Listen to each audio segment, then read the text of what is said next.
Wholeness. Welcome. This is Josh Dippold from integratingpresence.com. The event description I have for this is not so much specifics on how to directly discern deception, but looking at the importance of doing so, then going deeper and broader than the surface manifestations of deception, along with a blast of categories and techniques to illustrate the ubiquity while providing reference points for further study. So first off, I want to say there's zero consent given for using this information for harmful and or deceitful purposes. So stop listening now if even a shred of thought that you may at some point use this information for harm or deception. Okay, so my intent with this is to lead towards true knowledge and liberation.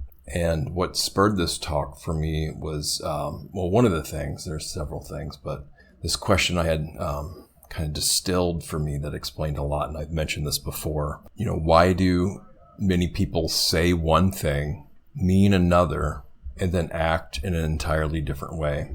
I think I've also mentioned before that I was voted most gullible in high school. So how about that for laying that on somebody, right? I mean, I'm still learning how not to shame, blame, or guilt such words and acclimates.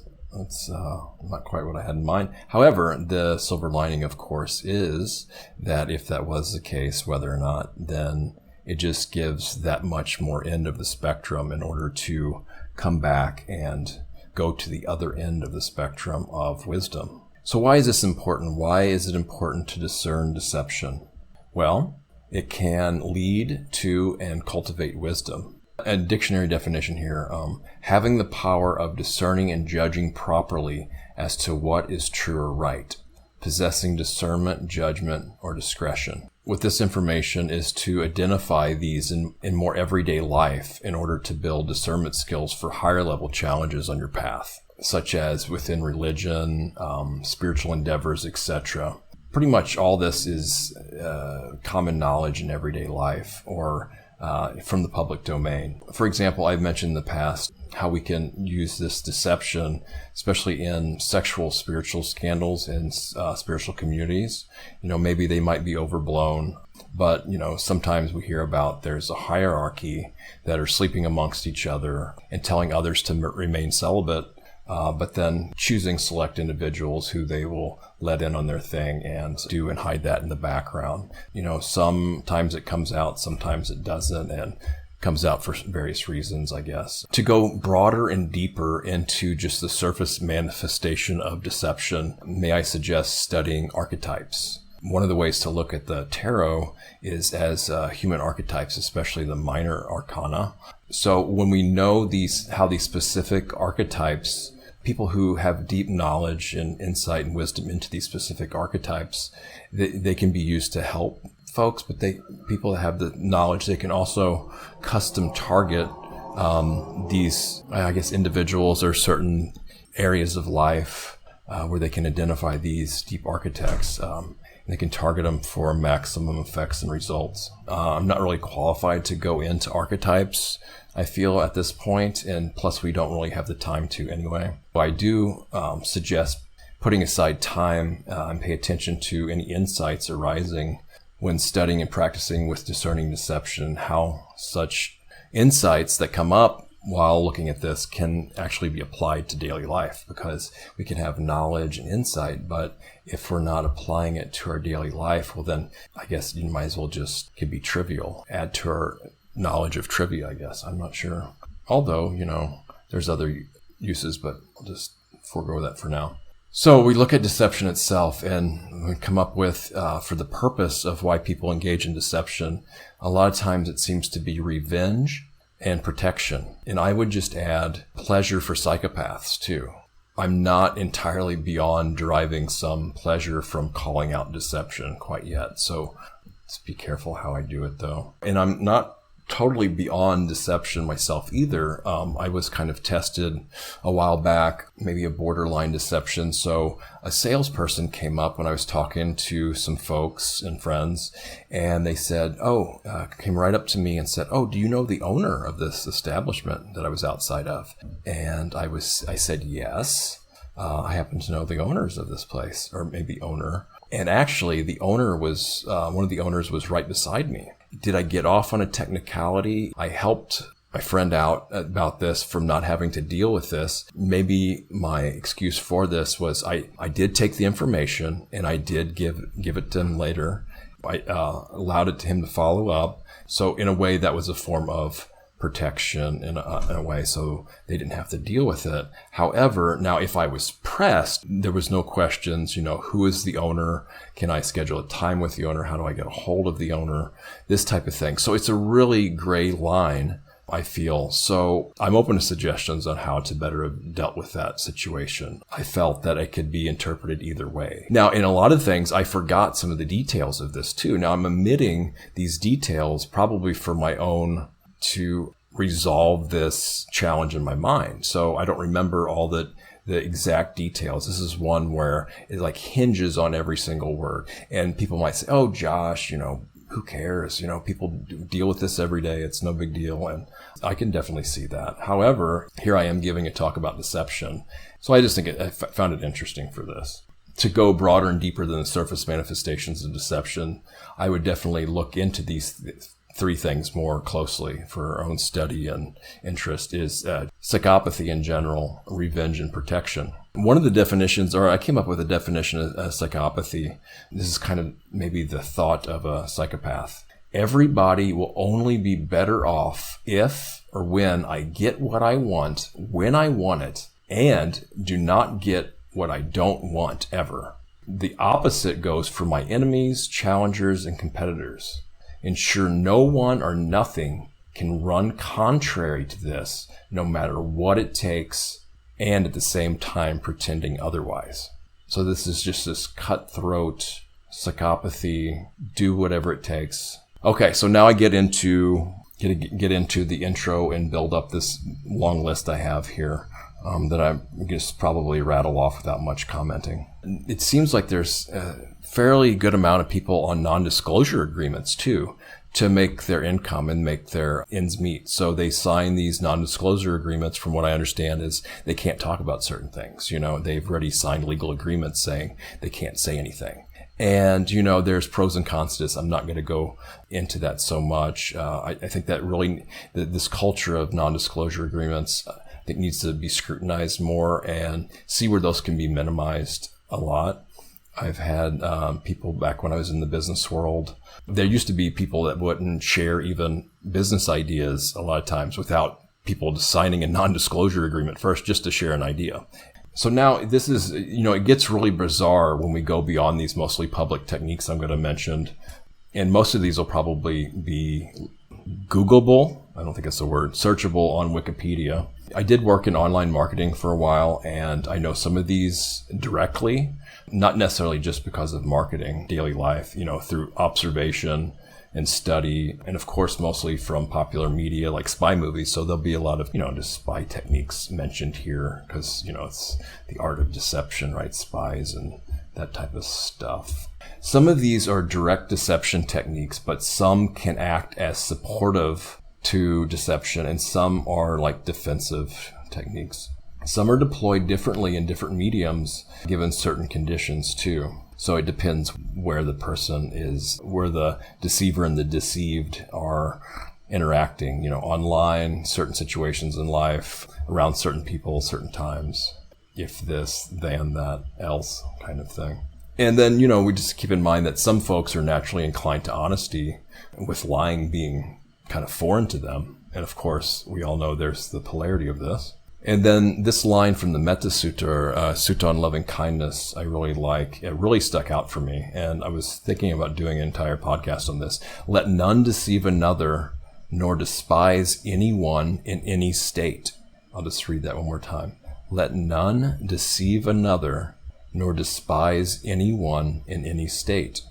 So uncovering deception, at least for me in my experience, I've noticed, can lead to despising. If I see people deceiving other people or trying to deceive me, sometimes, especially when I'm not mindful, it can lead to despising that person for what they're doing. And so that despising can also lead to or seemingly cause or support a deceptive response in return. So if we see someone we despise, I don't know what I see others, hopefully you're not this way, but I've seen it in tendency myself too. So if I also just see someone as despicable, then there might be a incentive for deception. Either I want to kind of feel that I have to protect myself from this despicableness, or maybe it's just an inconvenience. Maybe I found something they've done reprehensible and despicable and I want to try to get revenge. So there might be deceptive tactics creeping into the mind or heart that present themselves as options. And when we're not conscious of that or mindful of that, sometimes we act on them out of revenge or protection. And then there's the folks who actually reverse, where they want to be despised so they can in turn be deceptive and have validation for their being deceptive. This is kind of like it could be maybe a destructive twin flame type relationships perhaps. So here we go, the list of deceit, trickery, manipulation, and oops in advance on the lack of order or any duplicates in this. So at the top here, we've got just tired old lies, standard old tired old lies. Then repeating lies so often they seem true. We've got the lie and then deny, deny, deny. So whatever comes, somebody says, just standard blanket denial, deny, deny, deny. The broad sweeping and flat denials. So there's basing various things like programs, stories, ideals, actions, etc. on a foundation of lies. If something's built on the foundation of lies, which oftentimes it seems there are things, then, everything is just going to be lies on top of that because it's not true. Getting to that foundation, identifying that foundation of lies. So there's a tactic of avoidance. Of course, we got the common one of reward and punishment. Lying and deceptions are taught, gamed, revered, they're lauded and perpetuated by mass media to get ahead. It's inverted proving of superiority and an uplifting service to self mentality. A lot of the media establishment, I wouldn't say a lot, but there is corporate governmental media in place to do just what I've mentioned or help support that. By the way, I don't know if I've mentioned these, but I hadn't done any special study or anything. These all just came to me over the time this occurred to me to do. I would just write things down that came to me. There's also catchphrases used. There's trigger words, technique of fronting, sometimes for others, and pretending to be what one is not to varying degrees in order to maintain some credibility and with varying degrees of consciousness and unconsciousness. So this fronting, pretending to be what one's not to maintain credibility, and sometimes it's done consciously and unconsciously. And similarly, deliberately appearing to be a certain way to conceal intentions to deceive. When somebody's trying to appear a certain way, conceal their intentions to deceive, watch for tells, quote unquote tells, and giveaways to indicate this, like sometimes Freudian slips or something interesting to pay attention to. Body language and gestures. Of course, I think there was that one program with Tim Ross about the different discerning body language of lying and whatnot. And of course, we have the ever popular gaslighting and narcissism these days. Especially in the last couple of years, those have been big keywords I've heard people go into depth about gaslighting and narcissism. And then we've got doublespeak. We've got narrowing down subject matter to a selfish, opportunistic aspect, sometimes distorted or twisted, then ignoring, writing off, and or distracting from other facets of the subject, then applying other means mentioned here. So that's a big mouthful here.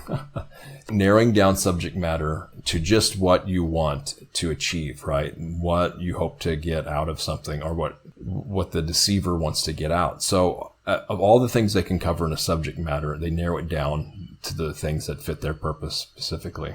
And sometimes, of course, that's distorted and twisted. Then they ignore or write off or distract from the other parts of the subject. They can add some of the techniques mentioned here. So there's inverting and using pretty much everything said and done against the perceived opponents by claiming allowances and counter allowances. Yeah, some of these are upheld as valid with and within their jurisdictional rules. So yeah, this is using things against people, coming up with excuses for why they do that. like they have an allowance to do it. So-and-so said this and did this, and because they're this, well, then I get to do this. And it's upheld by certain systems of whatever, law or back channels if you're not going through legal systems and whatnot. So there's tacit consent and harvesting consent.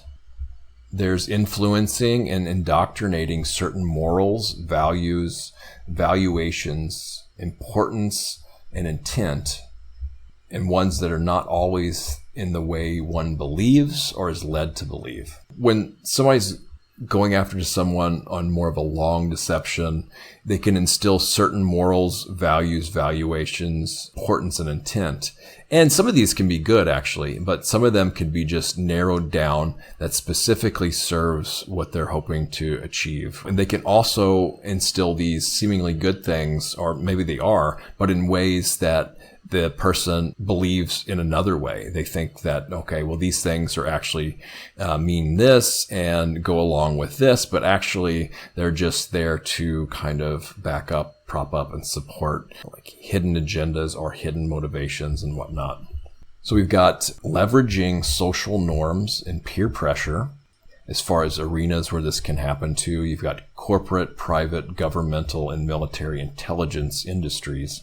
We've got hoaxes, Stockholm syndrome, factitious disorder imposed on another, FDIA.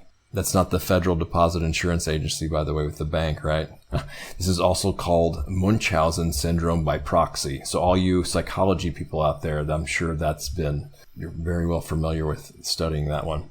So questions that are leading, they call this out in courts a lot, leading the witness kind of thing. Questions to lead someone in a certain direction towards what you want. It's similar to breadcrumbing and just leading in general. Then you have language control, neuro-linguistic programming, but for ill. I'm not too familiar with neuro-linguistic programming. There's some that claim to use it for good and ill. Placing people in camps by different terminology choices for the same notion. This is kind of really common these days. So let's say you have a concept and someone refers to this concept with one word and another person used maybe a more politically correct version of this term.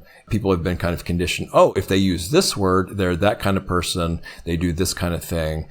They're that. For an example, maybe Indians. Even though I went to Coquille Mounds before on artistic days where Native Americans and spoke, I have asked a few, how do you want to be referred to? You want to be referred to as Indians, Native Americans, indigenous people, indigenous Americans. So they said, all that's okay. What I get out of it is it really depends where your heart's at when you say something, right? Yes, certain things, overall, because of so many different factors, seem obviously more kind than others, just the times. Some of them have been deliberately gone after and supported to refer to certain things as one way over another way for all kinds of different reasons. It's too complex to go into here. But the important takeaway for this, for me, is where's your heart when you're saying words and talking to people and referring to certain things? And I'm not saying I'm perfect with this, obviously, either. So then we have cognitive dissonance. This is a really big one. And it didn't seem to be popular, the little talk I gave on cognitive dissonance, but this is a vital one, I feel, for identifying cognitive dissonance. So we've got repetition, saying the same thing over and over and over again, instilling a false sense of urgency, a false sense of belonging with inclusion and exclusion dynamics. There's a technique of plausible deniability. So then we've got non-disclosure or lack of sufficient notifications and explanations, then giving a cherry-picked depiction, spin, and glossing over vital information, not giving context, are used out of context. And a potential example for this is reporting on public drills and simulations. So this is kind of a complex one. I think I'm just going to not say too much more about for right now. So then we've got the carrot and stick. This is a common approach. Boiling frog effect. If you throw a frog in a boiling pot of water, it's going to jump out. So you do it really gradually. You turn up the heat incrementally, and so it doesn't even notice that it's being boiled alive. Pavlovian conditioning. It's a common psychological thing. sheep dipping. This is a intelligence term. Spinning outcome to defend or look benevolent. Admitting to some minor wrongdoing, especially when confronted with some bigger wrongdoing. Conditioning and re-looping or repeating. The ever common divide and conquer tactics. We've got influencing another to make one's preferred choice and make it seem like one didn't influence it, including having prior knowledge of another's disposition, personality type, ideals, habits, patterns, usual choices, then using ambiguity and suggestion to lead the other to make the choice one wants and make it seem like they made that choice mainly on their own, right? So basically this is just, you have a ton of information about this person, but you don't let them know you do. And so you know so much about them, but you don't let on to that you know a lot about them. And then you kind of play on that to influence them, have them seemingly make their own decision that benefits you. And again, here I'm using you, but you get the idea. Okay, so there's an illusion of something has to stop before something else can start, right? You see this kind of on TV too. You have to get rid of this before you can start this. This has got to end before you can really start to do this that you want to do. Well, not necessarily. The old thing can keep going and something new can start. Gadavari says, interesting to think sometimes deception can be considered honorable, like deceiving the Gestapo during World War II. Yes, this is the exception to deception, right? This is what some claim, and I'm on the fence a little bit about this. It depends on our skill set, right? So if lives are going to be saved by deception, it's a really fine line, and I think it has to be done on a case-by-case basis. I'm not sure exactly if that's what's being referred to here. I would just say to that, depending on your skill level, some people are just so trained to kind of immediately lie. They have that skill set that it almost takes less energy for them to do that, to lie, than actually tell the truth or something. So, in that case, when potential lies, but then how do you know for sure if you're going to be able to save the life or not? It's interesting with discernment. I would just encourage people to put the extra effort into using the least amount of deception in order to achieve the same result. As our perception expands and gets better, we can kind of see choices and options in ways to handle and view and address things that don't need to involve deception or lying. We don't necessarily have to give up what we want either, and at the same time don't have to lie. There's just a lot more options open up instead of the kind of a conditioned response to just lie. It's easier. You don't have to, use more consciousness and mind and perception to stay on track with honesty and truth. And at the same time, you don't have to give up exactly what your goals and what you're after either that way. It takes training and practice. Back to this. There's the illusion that you have to have this or you have to be this way or your life won't get better, right? This is a common advertising tactic.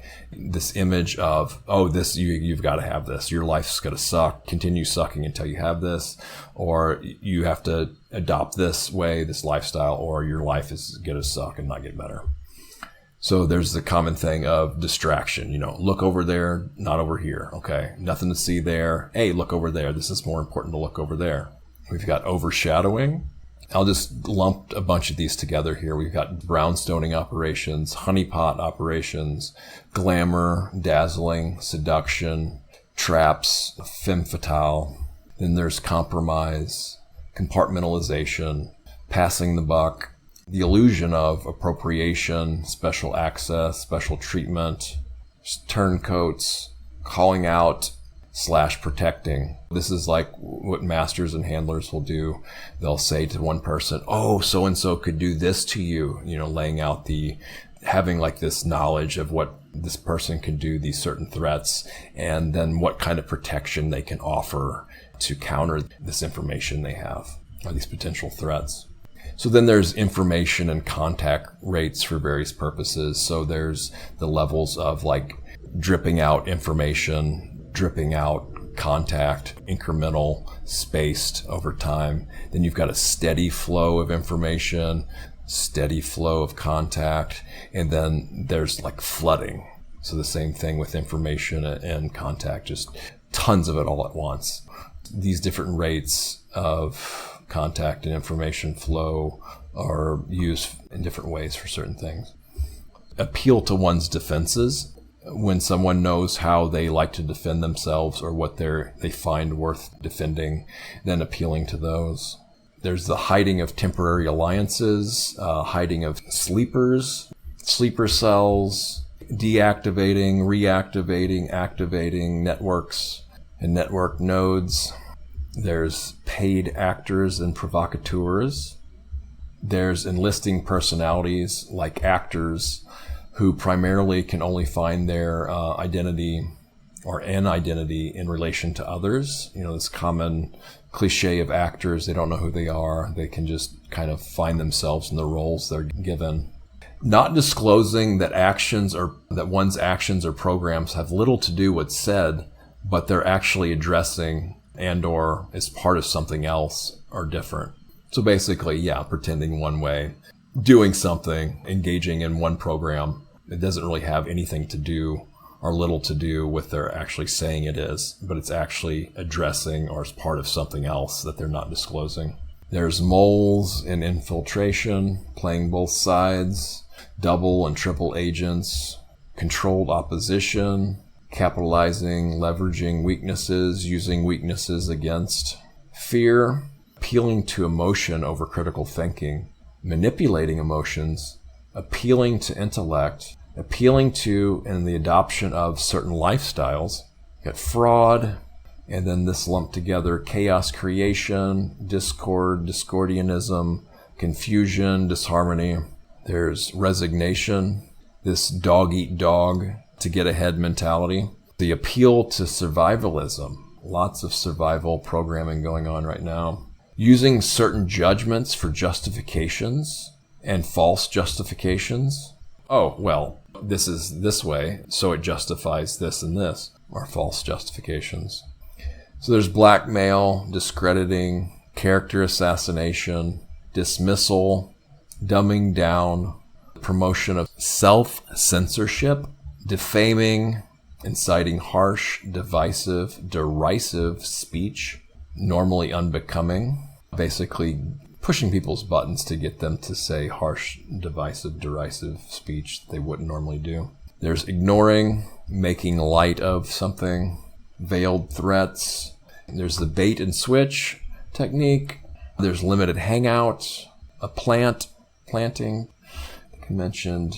There's hierarchical groups. There's this term, gang stalking. There's false flags, ostracizing, blacklisting, shadow banning, con games, cover-ups, greenwashing, whitewashing, accusing others of what one is doing, accusing another of what one's actually doing.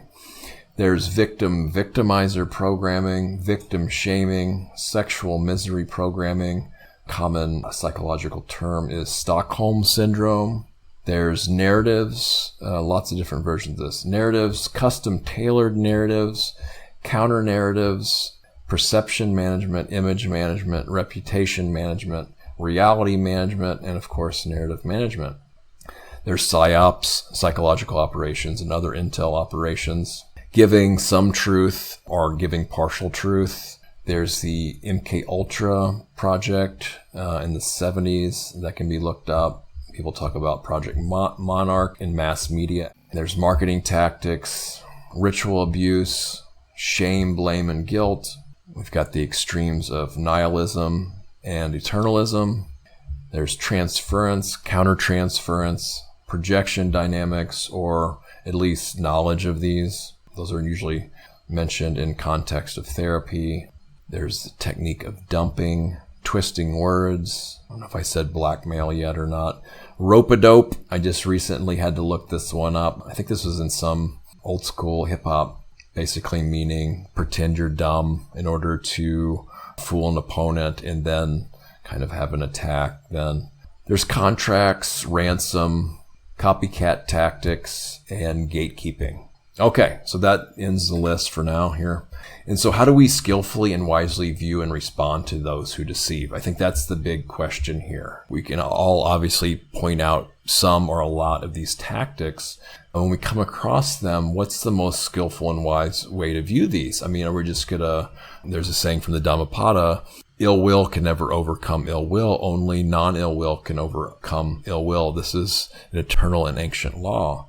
So to stop these cycles from continuing, how are we going to best view this and respond to this? Can we find dignity in those who deceive? And if we're engaged in deceiving and deception and considering changing our ways, can we find the dignity there? How can we best go about, or how can those best go about tapering down to eventually cease, especially a lot of the unwholesome, unskillful, unwise deception? I've also tested the waters before by asking folks, how do you deal with fools? And just see kind of their response when that question's asked. Do they take it as, oh, he thinks I'm a fool, or does he know I'm trying to fool him? Or it's just kind of in general. I mean, a lot of people will kind of give a reaction to that. It'll be like, maybe somebody will say, oh, do you think I'm a fool, or you think I'm fooling you? I haven't got that response yet, but however they answer it, I think it's helpful for maybe they do have some wisdom on how to deal with fools too. One thing I find is those engaging in these types of activities, if they had more joy, there would be less incentive to engage in these. So when distortions and defilements and hindrances are at least held at bay, this joy, this natural joy can arise. All right, so with that, hope you all got something out of that. This is one that's kind of close and dear to my heart. I really feel that this can be a benefit, a bigger benefit in society, just because there's so much of this everywhere. And knowing, I think, that where it comes from a lot, besides the pleasure that psychopaths get with this, not everybody's a psychopath, obviously, that engages in deception. Knowing that some people, that's what they do to protect themselves. Knowing that people use this for revenge sometimes. There's a lot of pain out there. And so in a way, it's understandable. But knowing that there's other ways to deal with pain than getting revenge through deception. Knowing that we can protect ourselves other ways. Protective practices like loving kindness actually are very helpful. The contemplation on death. And there's a post I've done on these protective meditations. You can go into reading how they were, or, what the reasoning is behind these. Actually, it seems a little counterintuitive. But then meditating on our spiritual guides and teachers. One of his is on the Buddha, meditation on the Buddha as protection.